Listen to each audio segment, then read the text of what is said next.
ಭಾರತಕ್ಕೆ ಬೆದರಿಕೆ ಹಾಕಿದ್ದ ಪಾಕಿಗೆ ಇದೀಗ ಮತ್ತೊಂದು ಪೆಟ್ಟು ಬೀಳ್ತಾ ಇದೆ. ಸಿಂಧೂ ನದಿಗೆ ಡ್ಯಾಮ್ ಕಟ್ಟಿದ್ರೆ ಧ್ವಂಸ ಮಾಡ್ತೀವಿ ಅಂತ ಪಾಕ್ನವ್ರು ಹೇಳಿದ್ರು. ಇಷ್ಟು ದಿನಕ್ಕಿಂತ ಇನ್ನು ಮುಂದೆ ಕಾದಿದೆ ಶತ್ರು ರಾಷ್ಟ್ರಕ್ಕೆ ಗಂಡ ಅಂತರ.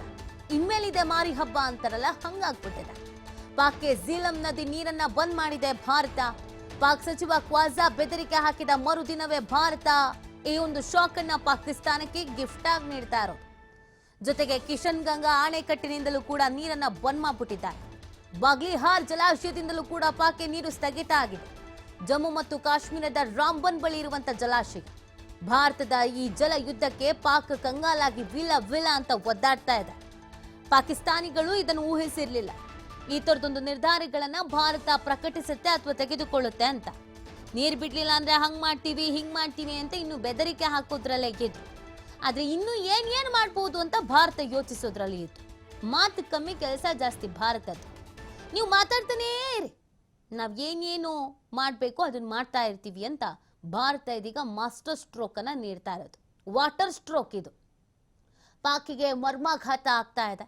ನೀರಿಲ್ಲದೆ ಒದ್ದಾಡುವಂತ ಪರಿಸ್ಥಿತಿಗೆ ಸದ್ಯ ಪಾಕಿಸ್ತಾನ ಇದೀಗ ಹೋಗ್ತಾ ಇರೋದು. ನೀರು ಬೇಕೇ ಬೇಕು. ಮನುಷ್ಯನಿಗೆ ಏನಿಲ್ಲ ಅಂದ್ರೂ ನೀರಿರಬೇಕು. ಆದ್ರೆ ಈಗ ಹನಿ ನೀರಿಗೂ ನಮ್ಮ ಹತ್ರ ರಿಕ್ವೆಸ್ಟ್ ಮಾಡ್ಕೋಬೇಕು, ಬೇಡ್ಕೋಬೇಕು. ಈಗಿನ ಯಾವ ರಾಷ್ಟ್ರದ ಮೊರೆ ಹೋಗ್ತಾರೋ ಗೊತ್ತಿಲ್ಲ. ನೀರ್ ಬಿಡಕ್ ಹೇಳಿ, ನೀರ್ ಬಿಡಕ್ ಹೇಳಿ, ನೀರ್ ಬಿಡಕ್ ಹೇಳಿ, ನೀರ್ ಬಿಡಕ್ ಹೇಳಿ ಅಂತ. ಕೃಷಿಯಿಂದಾನೇ ಅವ್ರ ಜೀವನ ಸಾಕ್ತಾ ಇರೋದು ಸದ್ಯದ ಮಟ್ಟಿಗೆ. 80% ಇವ್ರಿಲ್ಲಿ ಅವಲಂಬಿತ ಆಗಿರೋದೇ ಕೃಷಿಗೆ. ಆದ್ರೆ ಈಗ ನೀರೇ ಇಲ್ಲ ಅಂತಂದ್ರೆ ಏನ್ ಮಾಡ್ತಾರೋ ಗೊತ್ತಿಲ್ಲ. ಏನೋ ಮಾಡಕ್ಕಾಗದೆ ಇದ್ರು ಬಾಯಲ್ಲಿ ಬಂಬಡೆ ಬಳಿತಾ ಇದ್ರು. ರಕ್ತ ಹರಿಸ್ತೀವಿ, ಡ್ಯಾಮ್ ಉಡಿಸ್ ಮಾಡ್ಬಿಡ್ತೀವಿ, ಹಂಗ್ ಮಾಡ್ಬಿಡ್ತೀವಿ, ಹಿಂಗ್ ಮಾಡ್ಬಿಡ್ತೀವಿ, ನೀರ್ ಬಿಡದೇ ಇರಿ ನೋಡೋಣ ನೀವು ಅಂತ. ಹೌದಾ, ಅದೇನ್ ಮಾಡ್ತೀರಾ ಮಾಡಿ ಅಂತ ಇದೀಗ ಎಲ್ಲವನ್ನ ಕೂಡ ಬಂದ್ ಮಾಡಲಾಗಿದೆ. ಪಾಕಿಗೆ ಇದೊಂದು ಮರ್ಮಾಘಾತ. ನೀರಿಲ್ಲದೆ ಒದ್ದಾಡುವಂತ ಪರಿಸ್ಥಿತಿ ಇದೀಗ ನಿರ್ಮಾಣ ಆಗಿರೋದು. ಏನೇನ್ ಸಮಸ್ಯೆ ಆಗುತ್ತೆ? ಸಿಂಧ್ ಹಾಗೂ ಪಂಜಾಬ್ ಪ್ರಾಂತ್ಯದಲ್ಲಿ ನೀರಿಗೆ ಅಭಾವ ಸೃಷ್ಟಿಯಾಗುತ್ತೆ. ಕೃಷಿ, ಕುಡಿಯುವ ನೀರು, ಜಲ ಯೋಜನೆಗಳಿಗೆ ಕಂಟಕ ಎದುರಾಗುತ್ತೆ. ಪಾಕ್ನ ಪ್ರಮುಖ ನಗರಗಳಾದಂಥ ಕರಾಚಿ, ಲಾಹೋರ್, ಮುಲ್ತಾನ್ ಸೇರಿ ಹಲವು ಜಿಲ್ಲಾ ಕೇಂದ್ರಗಳಿಗೂ ಕೂಡ ಹಾಹಾಕಾರ ಸೃಷ್ಟಿಯಾಗುತ್ತೆ. ನಗರ ಕೇಂದ್ರಿತ ಕುಡಿಯುವ ನೀರಿನ ವ್ಯವಸ್ಥೆ ಕುಸಿಯುತ್ತೆ. ನೀರಿಲ್ಲದೆ ಜನ, ವಿದ್ಯುತ್ ಘಟಕಗಳು ಸ್ಥಗಿತಗೊಳ್ಳಲಿದೆ. ಮೆಕ್ಕೆಜೋಳ, ಗೋಧಿ, ಭತ್ತ, ಹತ್ತಿ ಸೇರಿ ಹಲವು ಬೆಳೆಗಳ ಮೇಲೆ ಪರಿಣಾಮ ಬೀರುತ್ತೆ. ಪಾಕಿಗೆ ಇದೊಂದು ಮರ್ಮಾಘಾತ. ನೀರ್ ಬಿಡ್ಲಿಲ್ಲ ಅಂತಂದ್ರೆ ಹಂಗ್ ಮಾಡ್ತೀವಿ ಹಿಂಗ್ ಮಾಡ್ತೀವಿ ಅಂತಿದ್ದವ್ರು ಈಗ ಬಾಯಿ ಬಟ್ಕೊಳ್ಳೋ ಪರಿಸ್ಥಿತಿ ಇದ್ದಾರೆ. ಏನೂ ಮಾಡಕ್ಕಾಗದೆ ಇರುವಂತ ಪರಿಸ್ಥಿತಿ. ಭಾರತ ವಾಟರ್ ಸ್ಟ್ರೋಕ್ ಅನ್ನ ಮಾಡ್ತಾ ಇರೋದು ಈ ಮುಖಾಂತರವಾಗಿ. ಎಲ್ಲಿ ಕಟ್ ಹಾಕಬೇಕು, ಎಲ್ಲಿ ಕಟ್ ಹಾಕಿದ್ರೆ ಎಲ್ಲಿ ನೋವುತ್ತೆ ಅನ್ನೋದು ಚೆನ್ನಾಗಿ ಗೊತ್ತಾಗಿದೆ ಭಾರತಕ್ಕೆ. ಆ ಕಾರಣಕ್ಕಾಗಿ ಎಲ್ಲ ಕಡೆಯಲ್ಲೂ ಕೂಡ ನೀರು ಏನು ಫ್ಲೋ ಇತ್ತು ಅದನ್ನ ಸ್ಟಾಪ್ ಮಾಡಿರೋದು.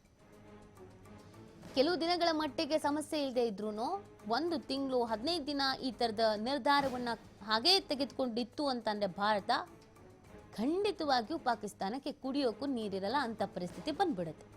ಈಗೇನ್ ಮಾಡ್ತಾರೋ ಗೊತ್ತಿಲ್ಲ. ಈಗ ಆಲ್ರೆಡಿ ಯುದ್ಧದ ವಿಚಾರದಲ್ಲಿ ಮಂಡಿ ಉರ್ಬಿಟ್ಟಿದ್ದಾರೆ, ಯುದ್ಧ ಬೇಡ ಶಾಂತಿ ಬೇಕು ಅಂತ. ಈಗ ನೀರಿನ ವಿಚಾರದಲ್ಲಿ ಇನ್ನೇನು ಮಾಡ್ತಾರೆ ಅನ್ನೋದನ್ನ ನೋಡ್ಬೇಕಾಗಿದೆ. ಕೇವಲ ಉಗ್ರರನ್ನ ಸಾಕಿದ್ರೆ ಮಾತ್ರ ಸಾಕಾಗಲ್ಲ. ಉಗ್ರರು ನಿಮಗೆ ನೀರು ಕೊಡಲ್ಲ. ಬೇರೆ ದೇಶದ ನೆಮ್ಮದಿ, ಶಾಂತಿ, ಸುವ್ಯವಸ್ಥೆನ ಹಾಳು ಮಾಡಬೇಕು ಅಂತ ಯೋಚನೆ ಮಾಡೋ ಪಾಕಿಸ್ತಾನಕ್ಕೆ ಈಗ ನೀರು ಏನ್ ಮಾಡ್ಬೇಕು ಅಂತ ಯೋಚನೆ ಶುರು ಆಗಿದೆ. ಈ ತರದೊಂದಷ್ಟು ಕೆಲಸ ಕೊಟ್ಟರೆ ಅನ್ಸುತ್ತೆ ಇವರು ನಾರ್ಮಲ್ ಆಗಿ ಏನ್ ಮಾಡ್ಬೋದು, ಹೆಂಗ್ ಜೀವನ ಮಾಡ್ಬೋದು ಅಂತ ಯೋಚನೆ ಮಾಡೋದು. ಇಲ್ಲ ಅಂತ ಅಂದ್ರೆ ಯಾವ ದೇಶ ಹಾಳು ಮಾಡೋಣ, ಎಲ್ ಬಾಂಬ್ ಹಾಕೋಣ, ಇದೇ ಚಿಂತೆಯಲ್ಲಿ ತೊಡಗಿರ್ತಾರೆ ಅಂತ ಕಾಣಿಸುತ್ತೆ ಪಾಕಿಸ್ತಾನದವ್ರು. ಈಗ ತಲೆಯಲ್ಲಿ ಹುಳ ಬಿಡ್ಕೋಬೇಕು, ಹೆಂಗಪ್ಪ ಈಗ ನೀರನ್ನು ಕೇಳೋದು ಅಂತ. ಭಾರತ ಜಲ ಯುದ್ಧದಿಂದ ಪಾಕಿಸ್ತಾನ ತತ್ತರಿಸಿದೆ.